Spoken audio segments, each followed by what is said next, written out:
Halloween at the Dune Door. The Dune Door was a five-star hotel located in a secluded spot on the coast of Morocco. It was known for its luxurious accommodations, its world-class cuisine, and its impeccable service. On Halloween night, the Dune Door was transformed into a haunted hotel. The staff dressed up in costumes, and the hotel was decorated with cobwebs, pumpkins, and skeletons. The guests were encouraged to dress up in costumes as well. There were many Halloween-themed activities taking place at the hotel on that night. There was a costume contest, a haunted house, and a pumpkin carving contest. There was also a special Halloween dinner served in the hotel's grand ballroom. After dinner, the guests gathered in the ballroom for a Halloween party. The DJ played spooky music, and the guests danced and mingled. At the stroke of midnight, the lights went out in the ballroom. The guests were plunged into darkness. They could hear screams and laughter all around them. Suddenly, a ghostly figure appeared in the ballroom. It was the ghost of a former guest who had died at the hotel many years ago. The ghost was floating in the air, and it was glowing with a white light. The guests were terrified. They didn't know what to do. They just stood there frozen in fear. The ghost spoke to the guests. It told them that it was trapped in the hotel, and that it couldn't move on until it found peace. The ghost asked the guests for their help. The guests agreed to help the ghost. They followed it through the hotel, and they eventually found the room where the ghost had died. The guests helped the ghost to find peace, and the ghost was finally able to move on. The guests were relieved to have helped the ghost. They knew that they would never forget their Halloween at the Dune Door. The end.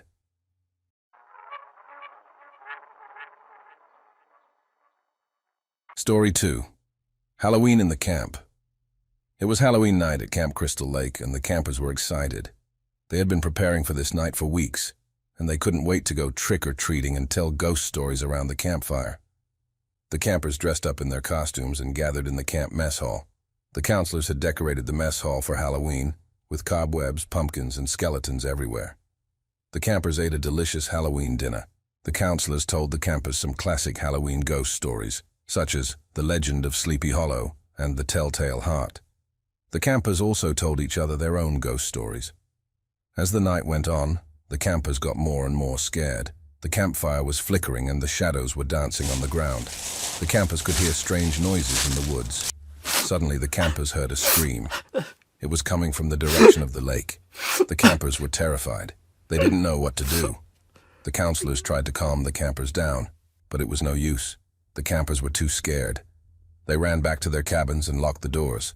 The counselors went to investigate the scream, but they couldn't find anything. The lake was calm, and the woods were empty. The counselors returned to the camp mess hall and tried to reassure the campers that there was nothing to be afraid of. But the campers were still scared. They didn't come out of their cabins for the rest of the night. The next morning, the campers woke up to find a note on their cabin doors. The note said, "Beware the killer on Halloween night. He is thirsty for blood." The campers were terrified. They knew that the killer was real. They had heard his scream the night before. The campers spent the rest of the day barricaded in their cabins. They were too scared to come out. That night, the killer came back. He stalked the camp looking for victims.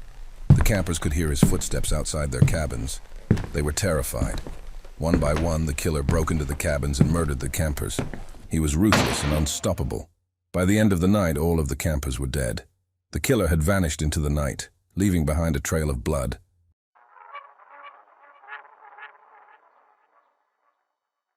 The Miller family had always dreamed of spending Halloween in the Maldives. They had heard stories of the beautiful beaches, the crystal-clear waters, and the luxurious resorts. This year, they decided to make their dream a reality. They booked a stay at a secluded resort on a private island. The resort was decorated for Halloween, with pumpkins, skeletons, and ghosts everywhere.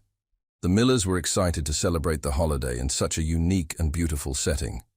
On Halloween night, the Millers had dinner at the resort's restaurant. They enjoyed a delicious meal. After dinner, they went back to their room to get ready for the costume party. The Millers dressed up as their favorite characters from horror movies. Billy dressed up as Freddy Krueger. Sarah dressed up as Jason Voorhees. John dressed up as Hannibal Lecter. And Susan dressed up as Samara Morgan from The Ring. They went to the resort's ballroom for the costume party. The Millers danced and mingled with the other guests, and they had a lot of fun. Later in the evening, The Millers decided to go for a walk on the beach. The moon was full, and the stars were shining brightly. The ocean was calm, and the waves were gently lapping against the shore. The Millers walked down the beach, hand in hand. They were enjoying the peace and quiet of the night. Suddenly they saw a figure standing in the sand. The figure was tall and thin.